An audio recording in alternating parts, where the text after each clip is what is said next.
blind homies? It's the Blind Barbell, and I've got an announcement. I signed up for a powerlifting meet December 13th. The West Side Open in Hillsboro, Oregon. That's only 5 weeks away. So I've got to get my training absolutely dialed in. Naturally, that means I'm either gonna max out today or actually get a real workout in. But I'm so hyped, we might max out. Oh, yeah! I need a peak for the next 5 weeks to have a good meet.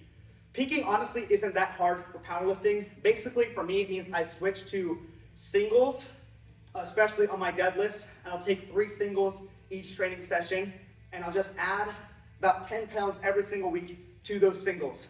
I'll usually start about like 85% 4 weeks out and then add those 10 to 15 pounds every single week up until the meet.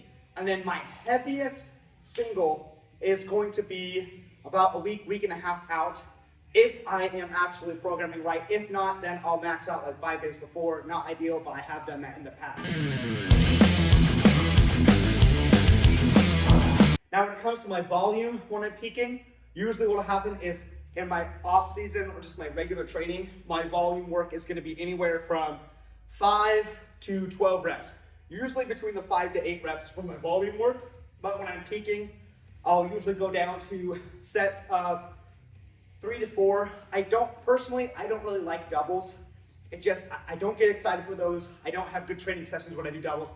So my peaking, it's gonna be usually 3 singles and then like 3 sets of 3 to 4 reps for my other movements on my primary days. Usually, that's honestly all I do to peak. Increase the singles by 10 pounds and then add about 5 pounds a week to my back off sets of 3 to 4 reps, which I'll do 3 to 4 sets of that, and then just 2 sets the week before the meet to kind of start tapering down. Honestly, it's not that hard to peak.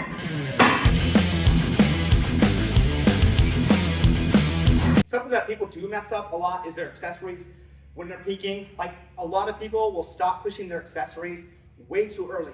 I find that you can push accessories really hard up to about a week out. Like that week before the meet, sure, you don't do your accessories. But even like 10 days out, you can be pushing your accessories really hard. Like top sets, maxing out on like leg extensions for sets of 10 or leg curls. That's not gonna kill your meet day from my experience. I usually push them as hard as I can till about 7 days out, because those to me, I find are my growth vehicles. If I am pushing my back offs and my accessories really hard, that's where I make the most amount of progress. And if I have a week to recover after pushing really hard on like leg press, leg extension, like even incline dumbbells, I'm totally fine. So oftentimes people use it as an excuse to stop working hard before their meet. It's like, no, you need to push everything as hard as you can for as long as you can.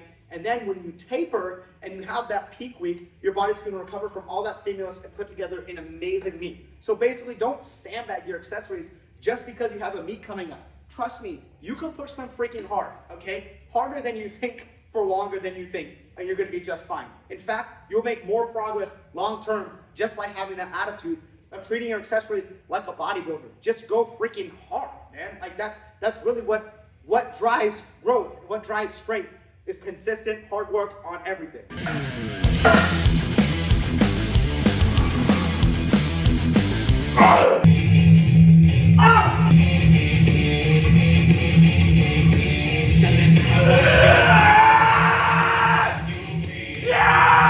So we did a little 2/3 rep with 605. Honestly, that's the best that 605 has ever moved for me. Also crazy that I don't have any groin pain after the 605 squat, and I felt like I could have gone lower. It's pretty difficult for me, like as a blind athlete, to know where depth is when I have really heavy weights. You could call it heel lifting. I call it not being able to see. But the plan for the rest of prep is to just squat to the pins on my Sunday squat sessions, just to make sure that I'm actually hitting depth, because that's super awkward when you're really hyped going into a meet. You think you're gonna hit a big number and you don't. The biggest squat I've ever hit in a meet so far is 535. I would like to hit 545 in this meet. And I am competing at a higher weight class because I've been bulking, and I just don't want to cut all the way down to 165 again. So ideally that would translate to a better squat, but we're just gonna do some feelers right now with 495 for hip squats, and we're pretty much gonna work with this weight for the next 4 weeks on our back off sets until the meet, just to make sure that we have our depth locked in.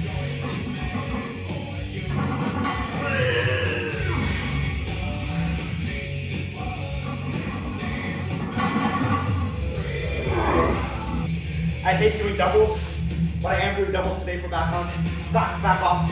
My plan for the hip squats is to do 3 sets of pin squats with 495 each week and add 1 rep to the sets every single week. So today I'm gonna do sets of 2, next week sets of 3, then sets of 4, and ideally the week before the meet I'll hit 495 for 3 sets of 5 on the pin squats, which should put me in position to hit 545 in the meet.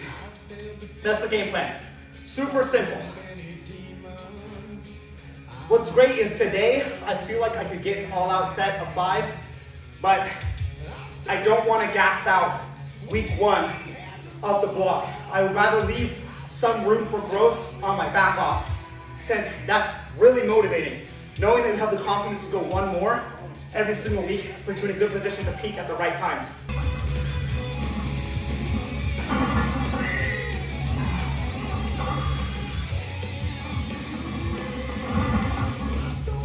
So now I'm doing a paused deadlift. I'm gonna build up, probably do a pause single here. Like I said, I'm treating this session as like a deload session, as I'm seriously gonna focus in on my peaking over the next 4 or 5 weeks.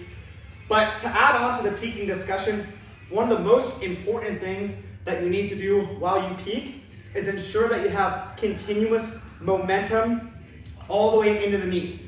If you hit a barrier like 2 weeks out and you fail a huge lift, your confidence is gonna be tanked. So, like I said, on accessories, push those hard. Reach failure on accessories. But when it comes to your singles and your back offs, it is so important, in my mind, to leave room to work every single week. Feeling like you have another rep that you can give, all the way up to that week out. Because then your confidence, come meet day, is gonna be sky high.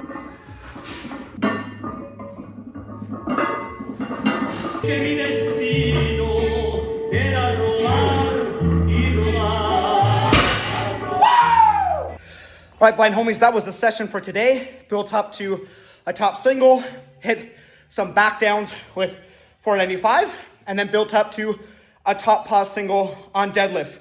I feel really, really good right now about the place that I'm at. And in 5 weeks, we're gonna have our best meet yet. I'm really pumped to show my training over the next 5 weeks, show you how I peak and how I put myself in the best position to succeed at powerlifting meets.